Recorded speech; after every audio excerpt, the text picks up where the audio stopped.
You know, the idea that we never actually went to the moon, that the whole thing was a fabrication orchestrated by the government, it's a theory that just keeps orbiting out there, doesn't it? It really does. Decades later, it's still a topic of discussion. Even now, yeah.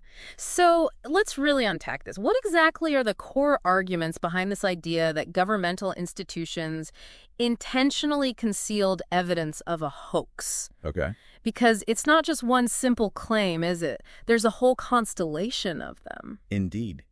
The hypothesis rests on a number of interconnected claims, suggesting that NASA and potentially other governmental bodies knowingly misled the public. Right. Our mission with this deep dive is to take an objective look at these claims and the reasoning used to support them based on the information that's out there. Okay. We want to be clear that we're aiming for an impartial presentation of the different facets of this discussion. So where did this all begin? What sparked this idea in the first place? Well, the origins of this particular conspiracy theory can often be traced back to Bill Kaysing's 1976 self-published book, We Never Went to the Moon, America's $30 billion swindle. Casing. Right. And his background wasn't exactly in rocket science, was it? No. It's interesting. He worked at Rocketdyne, the company that built the Saturn V engines. Yeah. But his background was actually in English. He lacked specific expertise in rocketry itself. So someone without a direct technical background raising these questions, what were his main points? One of his key claims was that he calculated the probability of a successful crewed landing at an incredibly low 0.0017%. Wow. That low. That was his figure. And based on this, he argued that it would have been far easier or perhaps less risky for NASA to simply fake the landings. Even with the Soviets watching. Well, that's part of the complexity. He argued faking was easier despite potential Soviet monitoring. And the Soviets play a role in this early thinking too, don't they? In a different way. They do. Around 1980, the Flat Earth Society offered a different take. They accused NASA of staging the landings with Hollywood's help. Hollywood? Seriously? Yeah, even suggesting Walt Disney sponsorship, a script by Arthur C. Clarke, and direction by Stanley Kubrick. Kubrick, 2001. A Space Odyssey. Okay. Exactly. That's quite the production team they imagined. And this was all happening in a particular social climate, wasn't it? Precisely. Folklorist Linda Day suggests that the 1978 film Capricorn 1, which depicted a hoaxed Mars landing, likely fueled the theory's popularity. Right. That film definitely put the idea out there. And she also points to the post-Watergate era, a time when public trust in official accounts was, generally lower.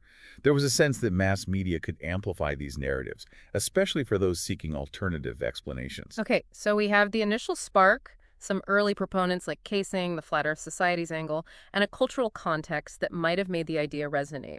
Now, what were the supposed reasons why the U.S. government and NASA would go to such elaborate lengths to fake these landings? What were the alleged motives? Proponents of the hoax hypothesis offer several claimed motives. A primary one is the space race. Right, the Cold War. Exactly. The rivalry with the Soviet Union created this intense desire for a national and technological victory. Landing on the moon first was seen as a way to generate massive worldwide acclaim.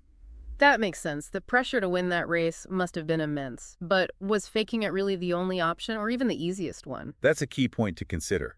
Hoax theory debunker Phil Plait argues that the Soviet Union, with its own space program and, frankly, extensive intelligence capabilities, would have been actively looking for any signs of a fabrication. Exposing a fake landing would have been a huge propaganda coup for them. And did they ever suggest anything like that? Did the Soviets ever cry foul? Quite the opposite, actually. If you look at the Great Soviet Encyclopedia, in its editions from 1970 to 1979, it reported the Apollo landings as factual events. Really? Yeah, they even included an article on Neil Armstrong, their article on space exploration, specifically called the Apollo 11 landing, the third historic event of the space age. So they documented it as real. And their own timeline shows they had deep space tracking facilities operational well before the later Apollo missions. So the idea that the Soviets couldn't track the missions and wouldn't have known if it was fake, well, that doesn't really hold up under scrutiny. Interesting. Okay, so the space race motivation has a significant counterargument from the Soviet perspective, or lack of objection. What's the next claimed motive? Another major claim revolves around NASA funding and prestige. Money and reputation. Right. The theory suggests that NASA faked the landings to avoid the humiliation of failure and, crucially, to ensure continued financial support. Bill Kaysing even suggested the approximately $30 billion allocated to the Apollo program could have been used to pay off a large number of people involved in a supposed conspiracy. A $30 billion payoff fund. That was his implication. The argument is that sending humans to the moon was considered technically impossible by some at the time, so faking it was necessary to meet President Kennedy's ambitious deadline. But wouldn't a massive hoax like that also carry a huge risk of public humiliation if it were ever exposed? You mentioned the Soviets, but internally too. That's a very valid point. Look at the Apollo 1 fire. It tragically killed the entire crew during a ground test. That led to significant public scrutiny and questioning of NASA by congressional oversight committees. Yeah, I remember that. A terrible tragedy. It demonstrates NASA wasn't immune to public and political fallout from failures. Also, it's important to clarify something about the broadcasts. Okay. There was no live video broadcast during the actual landing on the moon or the takeoff from the moon. That was due to the technological limitations of the time. Ah, right. So people saying, why didn't we see the landing live, are missing that point. Exactly. The lack of live video during those specific critical moments isn't evidence of a cover-up. It was simply a technical constraint back then. Okay, so the funding prestige motive has that counterpoint about the risk and the reality of scrutiny after Apollo 1. What's the third main claimed motive? The third main theory suggests that the moon landings were a distraction from the unpopular Vietnam War. Ah, the distraction argument. The idea is that the government needed a major national achievement to shift public attention. Proponents point to the fact that the crewed landings ended around the same time the U.S. involvement in Vietnam drew to a close. But was that timing purely coincidental, or was there a direct link? It doesn't seem directly linked in the way proponents suggest. NASA's budget actually peaked way back in 1966. Oh, before the landings even happened. Right. And then it saw a significant decline, about 42% by 1972. This budget competition, partly due to the cost of the Vietnam War, yes, but also other federal spending priorities, was the primary reason for canceling the later Apollo missions, like 18, 19, 20. So they were cut for cost reasons. Yes, along with more ambitious follow-on programs like a permanent space station or crewed Mars flights. The ending of the Apollo program wasn't some sudden decision timed perfectly with the end of the war. Announcements about mission cancellations were made as early as 1970. Okay, so the claimed motives, space race, funding, Vietnam distraction, seem to have some holes when you look at the bigger picture. The Soviet reaction, budget realities, historical context. They do face significant counter-arguments based on available evidence. All right, now let's dive into the specific claims made about the evidence itself. The photos, the films, the environment on the moon. There are a lot of these, aren't there? There are indeed numerous claims, and many focus on perceived oddities in the photographic and film records. One of the most cited is the issue of crosshairs appearing behind objects in some photos. The little plus signs on the images. Exactly. The cameras used on the moon had a special glass plate called a Réseau plate. Think of it like a built-in grid with these crosshairs etched onto it. They should appear in front of everything photographed. So why would they seem to be behind something? Photography experts explain that this effect is typically seen in copies and scanned versions, not usually in the original photos themselves. Ah, so it's an artifact of reproduction. Largely, yes. It's attributed to overexposure. The bright white areas of the photographic emulsion can bleed over the thin black crosshairs, effectively obscuring them in those areas. Like when a really bright light blows out detail in a photo? Sort of, yeah. Yeah. The crosshairs were very fine, and even a small amount of bleed in really bright spots could make them disappear. There are also examples where only parts of a crosshair are obscured, even on a single object like the white part of the American flag. Okay. Another classic is the lack of stars in the photos. If there's no atmosphere, shouldn't the stars be incredibly visible, like crystal clear? That's a logical assumption based on Earth experience, but it doesn't take into account the conditions. All the crewed landings happened during the lunar daytime. Right. Bright sunlight on the surface. Extremely bright. The cameras were set for daylight exposure to properly capture the brightly lit lunar landscape and the astronauts. The faint light of distant stars simply doesn't provide enough exposure to be recorded under those settings. Like trying to take a picture of stars during the day on Earth, you wouldn't see them. Precisely. It highlights how our everyday experience on Earth, with its atmosphere scattering light, can mislead us when thinking about space conditions. Astronauts have also stated they could see stars with the naked eye, but only when they were in the shadow of the moon or the spacecraft. Ah, when their eyes adapted to the darkness. Yes. And the Apollo 16 mission even had a far ultraviolet camera. It took photos of Earth and stars from the lunar surface in the ultraviolet spectrum, and these observations matched those taken by orbiting ultraviolet telescopes. So stars were observed, just not in the standard photos. Okay, that makes sense. What about the shadows? People often point to inconsistent angles or colors of shadows as evidence of artificial lighting, like studio lights. That's another common one. Several factors explain the shadow appearances. First, the moon's surface isn't perfectly flat, is it? No, it's bumpy, craters, rocks. Exactly. Think of sunlight hitting a bumpy field. The shadows will follow the contours of the ground, making parallel lines look like they're going in different directions. Perspective and terrain. Right. Also, reflected light plays a big role. Sunlight reflecting off the Earth, which is very bright in the lunar sky, the moon's surface itself, the astronauts' white suits, the lunar module, all this reflected light can illuminate areas that would otherwise be in deep shadow. So shadows wouldn't be pitch black like you might expect. Not always, no. It softens them, makes them appear lighter. Then there's lens distortion wide-angle lenses, which they often use, can bend straight lines, especially near the edges of the photo. Uh-huh. And finally, perspective itself. Just like railway tracks appear to converge in the distance, parallel shadows cast by the sun will also appear to converge towards a vanishing point on the horizon. So a combination of natural phenomena explains the shadow oddities. Yes, uneven terrain, reflected light, lens effects, and perspective. They can create shadow patterns that might seem inconsistent at first glance, but are actually consistent with a single, distant light source, like the sun on an uneven, airless surface. And then there are claims about identical backgrounds in photos supposedly taken miles apart. How is that explained? The key thing here is distance and lack of atmosphere. In the vacuum of space, without atmospheric haze to obscure things, distant objects like mountains appear much clearer and closer than they would on Earth. So those mountains might be really far away. Exactly. Mountains that are many miles away can look like nearby hills. Plus, the lack of familiar objects like trees or buildings for scale makes it very difficult to judge distances in lunar photos. So the backgrounds aren't identical, just very similar because the viewpoint hasn't changed much relative to those distant features. Okay. The C markings on rocks. What's the story there? Some photos seem to show letter C on a rock. Ah, yes, the Siyako. This appears in one specific photo. The explanation generally accepted is that it's most likely a printing imperfection, maybe a stray hair or fiber that got onto the negative during processing or copying. Not a prop marker. It doesn't appear on the original Hasselblad film, only on some later prints or scans. The idea that it was a deliberate marking on a studio prop doesn't really hold up when you examine the original materials. Sometimes the simplest explanation, like a bit of debris in the duplication process, is the most likely. Right, Occam's razor. What about the sheer number of photos taken? Is it plausible they took so many?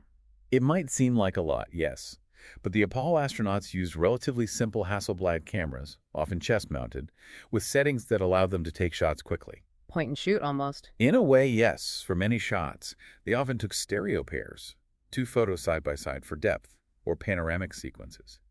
And crucially, there were 2 astronauts on the surface during each mean walk, or EVA. Oh, right. Both taking pictures. Both taking photos simultaneously. When you factor that in, the total number becomes less surprising. The calculations sometimes cited, like 1 photo every 50 seconds, is often based on the flawed assumption of a single astronaut taking every single picture. Got it. Okay, let's move on to the environment on the moon itself. Radiation is a big concern that's often raised the Van Allen belts. Yes, the claim that astronauts couldn't have survived the radiation exposure from the Van Allen belts and general galactic cosmic radiation is a common one. They're belts of trapped radiation around Earth, right? Correct. However, the Apollo spacecraft passed through the most intense parts of the Van Allen belts relatively quickly. We're talking minutes for the inner belt and about an hour and a half for the outer belt. That doesn't sound too long. And the spacecraft hulls were made of aluminum, which provided significant shielding against the ionizing radiation. Furthermore, the trajectory, the path they took, was specifically chosen to minimize the time spent in the densest regions. So it was planned for. Absolutely. Even James Van Allen himself, the discoverer of these belts, refuted the idea that the radiation levels were too dangerous for the Apollo missions. The guy they're named after said it was okay. He did. The total radiation dose received by the astronauts over the entire mission was comparable to what workers in the nuclear industry are allowed in a year, and actually not much more than what some space shuttle astronauts received on long missions in Earth orbit. Okay. And what about the film? Wouldn't the radiation fog the film? The film was stored in specially designed metal containers. These shielded it from most of the radiation and prevented fogging of the sensitive emulsion. Plus, Uncrewed lunar probes before Apollo, like the Lunar Orbiter series and the Soviet Luna 3, also used onboard film development systems and didn't report issues with fogging from space radiation. Right, other missions managed it. What about the extreme temperatures on the moon? Super hot in sunlight, freezing in shadow. Wouldn't that have messed up the equipment, especially cameras? The moon does have extreme temperature variations, absolutely. But the Apollo landings were timed to occur shortly after lunar sunrise at the landing sites. So it wasn't the hottest part of the lunar day? No, the lunar day is very long, about 29.5 Earth days, so the temperature at sunrise is much more manageable than at lunar noon. Also, in the vacuum of space, heat transfer is primarily through radiation, not convection or conduction like on Earth. So things don't heat up or cool down as quickly just from the surroundings. Right. The cameras and the lunar module were designed with passive thermal control systems, special reflective coatings, paints, blankets to regulate their internal temperatures and reflect away excessive solar heat. The film canisters themselves were protected inside the cameras or storage. Okay. What about solar flares? A big burst of radiation from the sun. Didn't one happen during Apollo 16? That's a misconception. There was no major solar flare during the flight of Apollo 16. There were large solar flares in August 1972, but that was after Apollo 16 had returned safely to Earth and before the final mission, Apollo 17, launched. So the timing was fortunate there. It seems so, yes. They monitored solar activity closely, of course. Let's talk about the flag. The fluttering flag is another visual that many people point to. How could it wave if there's no atmosphere, no wind? This is a great example of misinterpreting an image. The American flag planted on the moon wasn't hung from a simple vertical flagpole like you'd see on Earth. No. How is it set up? It was mounted on a pole assembly, shaped like an inverted L or a gamma symbol. There was a vertical pole stuck in the ground, but also a horizontal bar extending along the top edge of the flag. To hold it outstretched? Exactly. To make it appear fully unfurled and visible like it was flying, despite the lack of wind. The fluttering appearance comes from two things. One, the flag was tightly folded during storage, so it had creases and wrinkles in it. Like an unfolded shirt. Precisely. Those wrinkles just stayed there in the vacuum. Two, when the astronauts were twisting and turning the pole to plant it firmly in the lunar soil, their movements caused the flag itself to ripple and swing. And without air resistance. That pendulum-like motion continued for a little while before settling down. Still photos capture those wrinkles and folds, making it look like it's waving. But if you watch the video footage, once the astronauts let go of the flagpole, it might vibrate slightly from the planting, but then it hangs perfectly still. No waving. Okay, that makes sense. The wrinkles plus the setup. What about the footprints? They look so sharp and well preserved in the moon dust.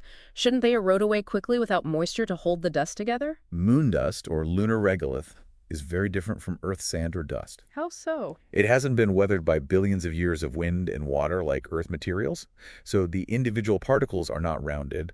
They're sharp, jagged, and irregular. Like tiny shards. In a way, yes. And in the vacuum of the moon, these sharp-edged particles tend to interlock and stick together due to electrostatic forces and their shape. It behaves more like talcum powder or slightly damp sand on Earth. So it holds shapes really well. Exactly. That's why the astronauts' boot prints were so clear, deep, and well-defined, and why they've remained essentially unchanged for decades. All right. Now, the lack of a blast crater under the lunar module, that's often cited as suspicious. Shouldn't a powerful rocket engine dig a big hole? You'd think so, based on sci-fi maybe, but the physics are different. First, the descent engine of the lunar module wasn't running at full blast during the final touchdown. It was throttled down significantly for a soft landing. Okay. At the moment of landing, the pressure exerted by the engine's exhaust, calculated as thrust divided by the nozzle area, was only about 1.5 pounds per square inch. That's not very high pressure. Less than my car tire pressure. Considerably less. Second, in the vacuum, the exhaust gases expand very rapidly sideways, not just straight down. While this did scatter a lot of the fine surface dust, the astronauts themselves reported dust being kicked up, affecting visibility right at the end. They mentioned that. Oh, yes, but the lunar regolith below that loose surface dust layer is actually quite dense and compact, so the relatively low-pressure, widely dispersed exhaust wasn't enough to excavate a deep crater in that compacted material. So it just blew the loose dust away? Mostly, yes. In fact, detailed analysis of the Apollo 11 landing site using shadow lengths and the known compression of the landing gear struts indicates that the engine did erode a small amount of regolith, maybe 4 to 6 inches deep, directly beneath the engine ball. So there was some effect, just not a dramatic crater. Okay, subtle effect, not a big hole. What about the ascent stage? When it took off from the moon, there's no visible flame in the videos. Shouldn't there be fire coming out of the rocket? Another good question related to the vacuum and the specific fuel they used. The lunar module ascent and descent engines used hypergolic propellants. Hyper what? Hypergolic. It's a fancy term meaning the fuel and the oxidizer ignite instantly, just by coming into contact with each other. No spark plug or ignition system needed. The specific propellants were Aerozine 50, a fuel, and dinitrogen tetroxide, an oxidizer. These particular chemicals produce a reaction product that is almost completely transparent. So the exhaust itself is invisible? Largely, yes, especially in the vacuum of space where there's no atmosphere to interact with. The same type of fuel combination was used in the core stage of the Titan II rockets used for Gemini missions, and photos of Titan launches often show a similarly faint, almost invisible exhaust plume even in the atmosphere. Ah, interesting. In a vacuum, the rocket exhaust plume also expands extremely rapidly and becomes even less dense and less visible. Plus, rocket engines are often run fuel-rich with slightly more fuel than oxidizer, partly to help cool the engine. On Earth, this excess unburnt fuel might burn with atmospheric oxygen, creating a more visible flame, but that can't happen in a vacuum. So invisible fuel reaction plus vacuum equals no visible flame. Makes sense. Precisely. Let's talk about the lunar module's weight. It looked pretty big. Wouldn't it sink deep into the dust? The landing pads don't seem to have left deep marks in some photos. Well, while the lunar module was massive on Earth, about 17 tons fully fueled, its weight on the moon was much less due to the lower gravity, only about 1/6. And crucially, by the time it landed, it had burned most of its descent fuel. So it was much lighter at touchdown. Significantly, its landed mass was around 1,200 kilograms, or roughly 2,700 pounds in Earth terms. But weight isn't the only factor. It's pressure force per unit area that determines how much something sinks to the ground. Like snowshoes spreading weight. Exactly like snowshoes. The lunar module had large circular footpads at the end of its landing legs, about 3 feet in diameter. These spread the lander's weight over a relatively large area. While the astronauts weighed much less than the lander, their boots had a much smaller surface area. So the pressure exerted by the astronauts' boots was actually quite similar to the pressure under the lander's footpads. Photos do show that the footpads left clear impressions in the regolith, especially where they might have slid sideways slightly at touchdown. Yeah. They just didn't sink in dramatically deep because the pressure wasn't excessively high and the underlying regolith was firm. Right, pressure, not just weight. How about the spacesuit air conditioning? How could that work in a vacuum? Don't AC units need air? The cooling system in the Apollo spacesuits, the Portable Life Support System, or PLSS backpack, was ingenious and actually required a vacuum to function properly. It used a process called sublimation. Sublimation, going from solid straight to gas? Exactly. Water from a tank in the backpack flowed onto a porous metal plate exposed to the vacuum. In the vacuum, the water instantly vaporized or boiled away at a very low temperature. The energy needed for this vaporization process, the heat of vaporization, was drawn from the remaining water circulating inside the suit, causing some of it to freeze into a liquor of ice on the plate. This ice then also sublimated, turned directly into water vapor, releasing more heat into space. So it used evaporating and sublimating water to carry heat away. Precisely. A separate loop of water circulated through tubes in a liquid cooling garment worn by the astronaut next to their skin. This water picked up the astronaut's body heat and metabolic heat, carried it to the sublimator plate in the backpack, where the heat was transferred to the evaporating sublimating water and radiated away into space. Very effective in a vacuum. Clever. Okay, let's shift to transmissions. The communication delays are sometimes questioned. Shouldn't there be a noticeable delay between Earth and Moon? Yes, absolutely. Radio waves travel at the speed of light, but the moon is far enough away that the round-trip travel time is significant, a bit over 2 seconds. 2.5 seconds, roughly. Around 2.5 to 2.7 seconds, depending on the exact distance at the time. And this delay is clearly present in the original unedited recordings of the lunar audio communications. You can hear the gap between a question from Houston and the astronaut's reply starting. So why do some people say the delay isn't there or it's too short? It might be that in some documentaries or edited clips, that dead airtime has been shortened or removed for smoother viewing or listening. Claims of consistent half-second delays, though, are simply inaccurate if you examine the full, original recordings from mission control or the tracking stations. Editing for broadcast versus the raw feed. Exactly. Yeah. Also, remember that the conversation wasn't always a simple back and forth. Mission Control's transmissions to the moon would be heard instantly on the recordings made on Earth because the recording was happening at the source of the transmission. The delay was in waiting for the reply from the moon. Got it. What about the Parkes Observatory in Australia? There's a story about them being told to stand down initially during the Apollo 11 moonwalk. Yeah, there was some initial uncertainty about the exact timing. The plan for the first moonwalk was actually changed after the landing. They decided to do it earlier than originally scheduled. Oh, okay. This meant the moon wasn't initially in the prime viewing position for the Parkes radio telescope. However, due to some delays in the astronauts actually getting suited up and out the door, the moon rose sufficiently for Parkes to acquire the signal. In the end, Parkes did cover almost the entire duration of the first moonwalk and famously provided the clearest television pictures. So they did play a crucial role. A huge role. There was also a point where the Australian Broadcasting Commission took the direct feed from Parkes and the Honeysuckle Creek station, broadcasting the moonwalk live to Australian viewers a few seconds before the signal was relayed through NASA to the rest of the world. Wow, a sneak preview for Australia. Effectively, yes. The claim sometimes heard that Parkes received a better signal when the moon was on the opposite side of the Earth is geographically impossible and not supported by any logs or evidence. Right, physics gets in the way there. Okay, missing data is another area of concern for some. The Apollo 11 tapes, the original TV recordings, for example, they are missing, aren't they? Yes, it is acknowledged by NASA that the original high-quality telemetry data tapes from Apollo 11, which contained the raw, slow-scan television SSTV format broadcast from the moon, are missing. And conspiracy theorists point to this as proof. Some interpret this as evidence that the high-quality tapes perhaps never existed or were intentionally destroyed. However, NASA archivists like Dr. David R. Williams and flight directors like Gene Kranz have confirmed the tapes did exist and were simply lost over time. How did that happen? Well, the Apollo 11 SSTV tapes were unique.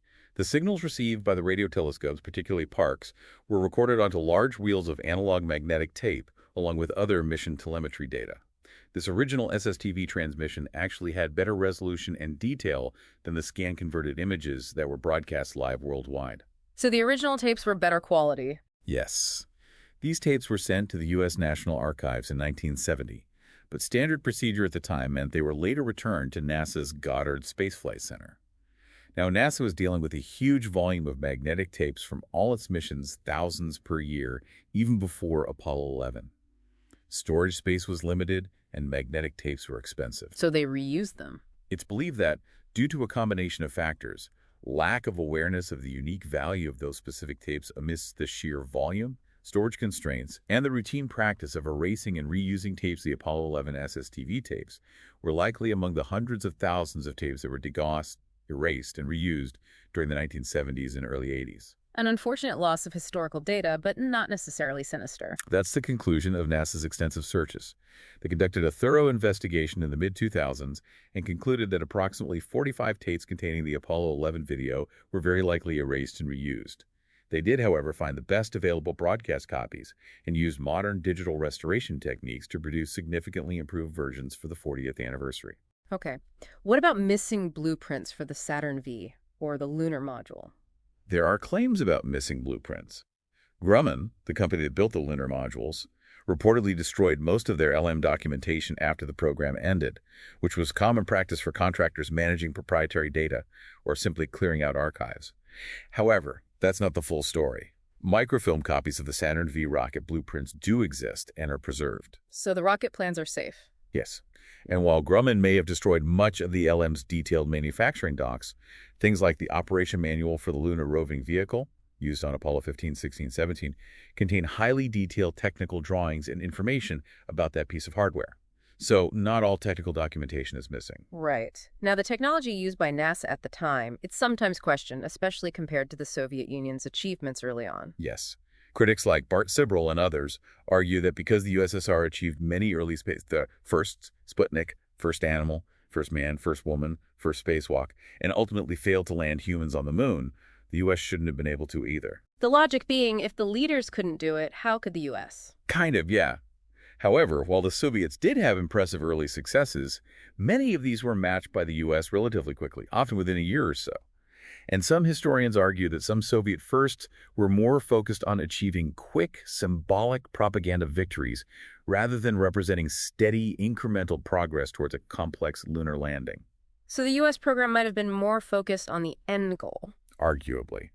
By the time of Apollo 7, the first crewed flight of the Apollo hardware in Earth orbit, the U.S. had actually accumulated significantly more crewed hours in space than the Soviet Union. And crucially, the Soviet Union's lunar landing program faced major setbacks, primarily with their giant N-1 rocket, the counterpart to the Saturn V. The N-1 failed. Catastrophically. It failed on all 4 of its uncrewed test launch attempts between 1969 and 1972.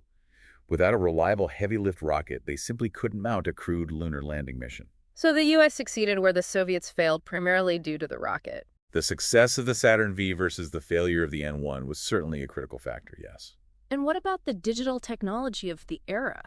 Computers were primitive then. Could they really navigate to the moon? That's another frequent point of skepticism. Digital technology was indeed in its infancy compared to today. However, the Apollo Guidance Computer, AGC, specifically designed for the missions, was absolutely groundbreaking for its time. It wasn't like a desktop PC. Not at all.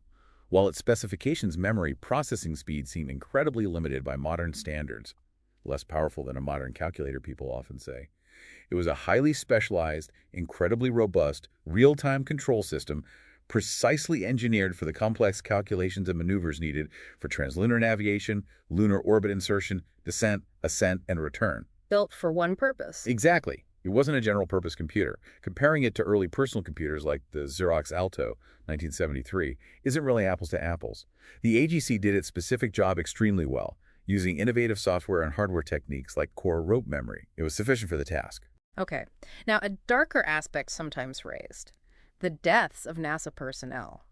Are these linked by theorists to a cover-up? In the past, some proponents of the hoax theory have compiled lists of deaths of astronauts, test pilots, and technicians connected to the space program, implying they were somehow silenced to protect the secret. That sounds pretty grim. It does. However, when you examine these cases individually, the vast majority were tragic accidents, clearly unrelated to any hypothetical cover-up plane crashes during training or travel, car accidents, the Apollo 1 fire itself. So explainable accidents. Yes. For instance, several astronauts listed died in training jet crashes, which sadly wasn't uncommon given the nature of test pilot work. 2 individuals sometimes listed, an X-15 pilot and an Air Force MOL program pilot, weren't even part of the NASA astronaut corps or the Apollo program directly. Another frequently mentioned case is Thomas Barron, a quality control inspector critical of North American Aviation, Apollo contractor, who died along with his family in a car collision with a train. Investigators ruled it an accident. And the timing. Crucially, all of the astronaut deaths commonly cited by hoax proponents occurred at least 20 months before the Apollo 11 moon landing in July 1969. So the idea they were silenced to prevent them revealing a hoax that hadn't even supposedly happened yet doesn't line up chronologically. That's a key point. And it's worth remembering that the Soviet space program also tragically lost cosmonauts during roughly the same era, Komarov and Soyuz 1, the Soyuz 11 crew. Space exploration was inherently dangerous. Also, as of mid-2024, 4 of the 12 Apollo astronauts who walked on the moon are still alive, as are 2 of the 12 who flew to the moon without landing. Many thousands who worked on the program are also still around. The post-flight press conferences, any significance to the astronauts' demeanor? Sometimes they look serious. Conspiracy theorists sometimes seize on moments where the Apollo 11 crew, for example, appeared serious, subdued, or perhaps tired during their main post-flight press conference. They interpret this as evidence of discomfort or guilt over participating in a fabrication. Reading body language. Essentially, yes. But this is generally seen as classic cherry-picking and an appeal to emotion. After completing an incredibly demanding, unprecedented, and historic mission under intense global scrutiny, it's perfectly normal for individuals to experience a wide range of emotions, including relief, exhaustion, and the sheer weight of the experience. They'd just been to the moon. Probably pretty overwhelming. Exactly. Other parts of the same press conference show the astronauts laughing, smiling, and speaking enthusiastically about their experiences. Focusing only on the serious moments ignores the context. Okay. How has NASA itself responded to these persistent hoax claims over the years? Have they engaged with them? NASA has consistently and firmly refuted the moon landing hoax theories whenever they've gained significant public traction. They issued detailed fact sheets addressing the claims back in 1977 and again in 2001, the latter coinciding with a Fox television documentary that gave the theories a lot of airtime. What's NASA's main line of argument? They primarily point to the physical evidence that couldn't easily be faked, especially the 380 kilograms, 842 pounds, of moon rocks returned by the 6 Apollo landings. The rocks again. Yes. They emphasize that these rocks have been analyzed by scientists all over the world and possess unique geological and chemical characteristics: lack of water alteration, isotopic signatures, cosmic ray exposure, ages older than most Earth rocks that confirm their extraterrestrial, specifically lunar origin, and differentiate them from any known Earth rocks or meteorites. And couldn't be faked or found elsewhere. That's their strong contention. They also highlight the sheer number of people involved, estimated around 400,000, the intense real-time media scrutiny the program was under, and the tracking by independent and even rival nations as reasons why a hoax of this scale would be impossible to maintain. They've also specifically addressed claims like Bill Keating's point about the lack of a blast crater, explaining the physics involved. So direct refutation and pointing to physical evidence. Yes, that's been their consistent stance. What about the alleged involvement of Stanley Kubrick? That's a persistent rumor, linking him in 2001. Ah, yes, the Kubrick theory. It's one of the more popular and elaborate strands of the hoax narrative. The claim is that NASA, impressed by the realism of his 1968 film 2001, A Space Odyssey, secretly hired Kubrick to direct the lunar surface footage for the Apollo 11, 12, and possibly 14 missions. So real rockets, but fake moon scenes directed by Kubrick. That's the gist of it. The theory often suggests real launches and splashdowns, but the televised moonwalks and lunar activities were filmed in a secret studio, potentially using front-screen projection techniques Kubrick pioneered for 2001. Is there any actual evidence for this? There is no credible evidence whatsoever to support this claim. It's purely speculative. 2001 was indeed released before the first Apollo landing, but critics point out that its depiction of the moon's surface, very smooth in some scenes, and particularly the movement of characters in simulated low-gravity, slow, floaty leaps, looks quite different from the actual Apollo footage, dusty surface, astronauts hopping or shuffling. So the styles don't even match? Not really.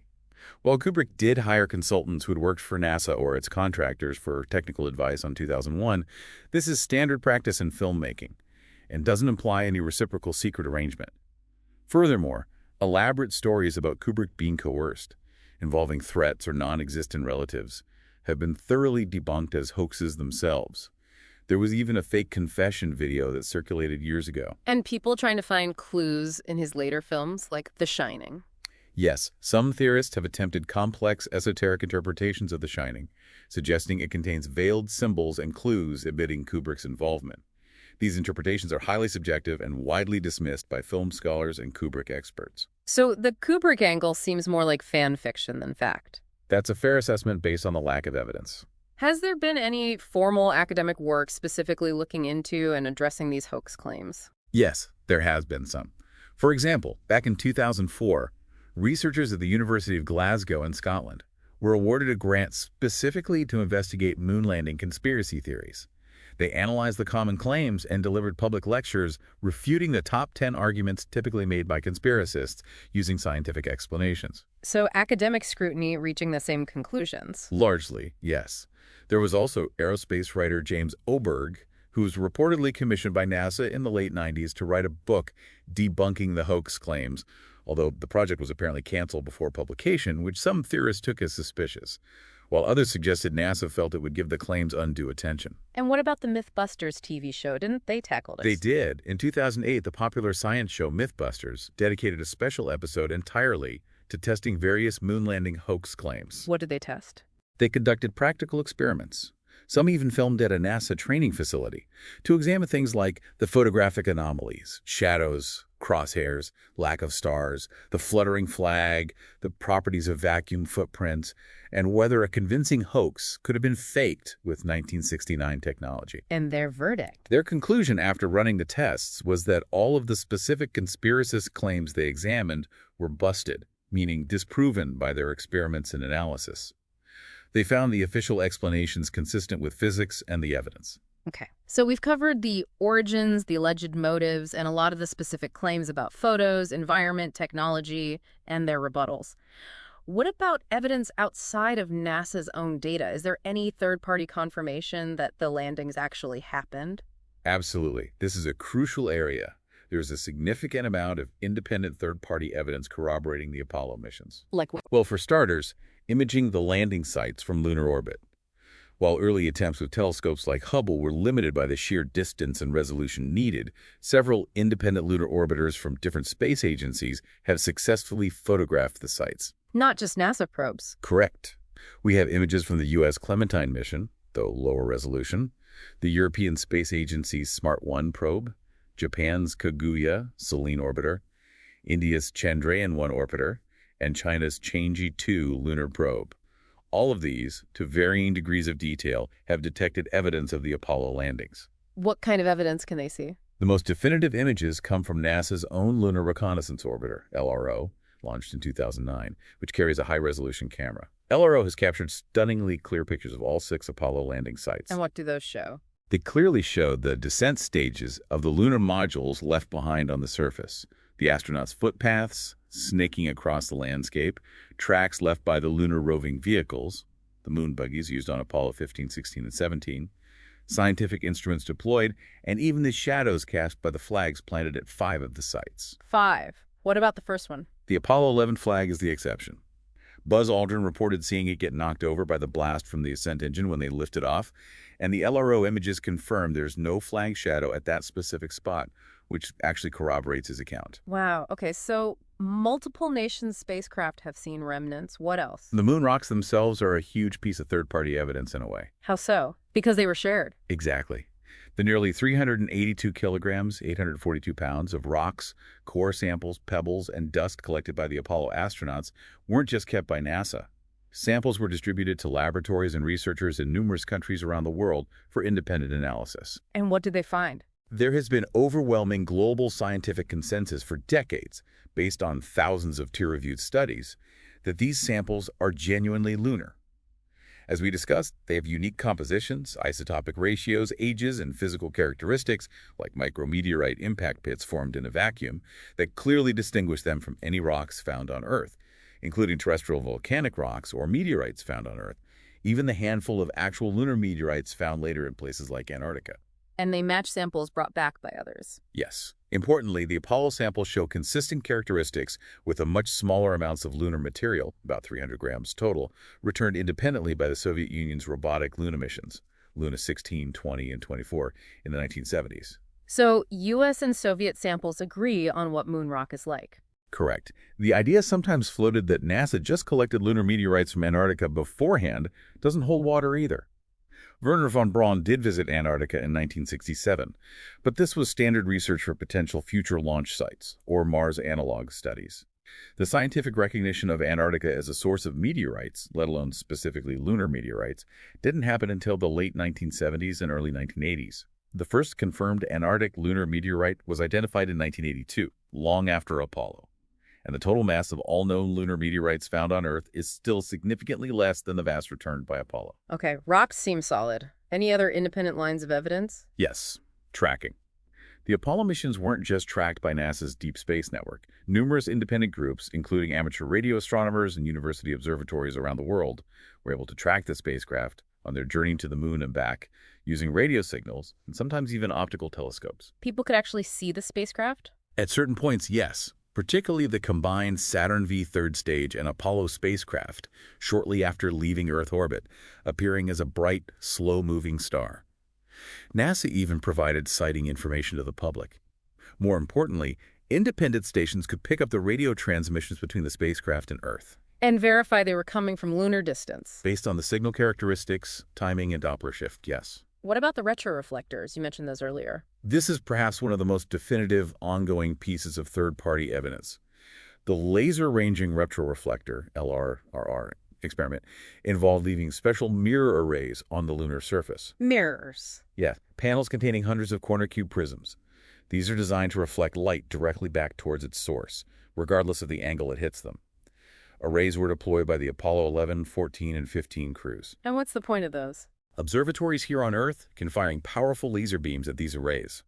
By precisely measuring the time it takes for the laser pulse to travel to the moon, reflect off the array, and return to Earth, Scientists can calculate the Earth-Moon distance with incredible accuracy down to the centimeter level. And this still works today. Absolutely. Multiple observatories around the world in the U.S., France, Germany, Italy, and elsewhere have been routinely ranging the Apollo retroreflectors for over 5 decades now. This experiment has provided invaluable data for testing theories of gravity, studying lunar motion, and Earth's geophysics. So hitting these targets confirms they are there. Exactly. You can't get a laser return signal unless the reflector array is physically present at that specific location on the moon. It's direct physical evidence of artifacts placed there by the Apollo missions. And interestingly, the Soviet Union also deployed similar, though slightly different, retroreflectors on their uncrewed Lunokhod rovers, Lunokhod 1 and 2, in the early 1970s, and these are also successfully ranged by laser stations. So both U.S. and Soviet missions left working reflectors that are still used today. Correct. Concrete, verifiable, third-party accessible evidence sitting on the moon. Okay, that's a lot of corroborating evidence. Finally, what does public opinion on all of this look like? Has belief in the hoax theory shifted over time? Is it widespread? Public opinion polls have shown varying levels of belief in the hoax across different countries and time periods. It's generally a minority view, but the percentage has fluctuated. What kind of numbers are we talking about? In the U.S., various polls conducted from the 1990s through the early 2000s typically found that somewhere between 6% and maybe up to 20% of respondents expressed doubt or disbelief that the landings were real. That Fox Network documentary in 2001 does seem to have caused a temporary spike in skepticism, according to some polls around that time. And outside the U.S.? It varies. For example, a poll in Russia back in 2000 reportedly found a higher percentage, around 28%, who doubted the American landings, perhaps influenced by Cold War legacies or national pride. More recent global polls, like an Ipsos poll conducted in 2019 for the 50th anniversary, suggest that outright disbelief remains relatively low in most countries surveyed. In the U.S. specifically, that 2019 poll found about 6% overall disbelief, although it was slightly higher among millennials, around 11%. So a persistent minority belief, maybe higher in some demographics or regions. That seems to be the case. There are also some specific subcultures or groups around the world that adhere to the hoax theory for various philosophical or religious reasons, for instance. Some interpretations within Hare Krishna teachings regarding cosmology, or reports of it being taught as fact in some Cuban schools at one point. But overall, the vast majority of people worldwide accept the landings as genuine. Okay, so as we bring this deep dive to a close, summing it all up, when we look objectively at the hypothesis that governmental institutions intentionally concealed a moon landing hoax, what are the key takeaways? Well, based on everything we've explored, the origins of the claims, the alleged motives and their counter-arguments, the specific anomalies cited in photos and video and their scientific explanations, the environmental factors, the technological capabilities, the independent corroboration. It seems like there's a truly vast and diverse body of evidence that directly contradicts the idea of an intentional government-led concealment. The evidence points the other way. Strongly. The sheer volume of independent sources and the multiple converging lines of evidence, from the detailed photographic and film analysis by experts to understanding the physics of the lunar environment, the mechanical functionality of the hardware, the verified transmissions, the third-party tracking, the decades of laser ranging to the retroreflectors, the global scientific consensus on the moon rocks, and the independent orbital imaging of the landing sites all consistently support the authenticity of the moon landings. And the logistics of a hoax. The hypothesis of a hoax would require an unprecedented conspiracy of silence involving hundreds of thousands of people, engineers, scientists, technicians, astronauts, contractors, administrators spanning multiple decades, with absolutely no credible leaks, deathbed confessions, or verifiable whistleblowers emerging from within that massive group. Maintaining such a secret seems vastly more difficult than actually going to the moon. So, Occam's razor again. The simpler explanation fits the evidence better. It seems much more plausible that the belief in a hoax stems from a combination of factors: genuine misunderstandings of the scientific and technical details, misinterpretations of photographic evidence based on earthbound intuition, the amplification of fringe ideas by media or the internet, and perhaps a more general underlying distrust of government or official institutions, which certainly exists for various reasons. So based on this deep dive into the available information, the extensive evidence examined, it seems we can conclude that the hypothesis of intentional concealment of a moon landing hoax by governmental institutions really lacks convincing support. Precisely. The weight of the evidence overwhelmingly points towards the historical reality of the Apollo moon landings. Thanks for listening.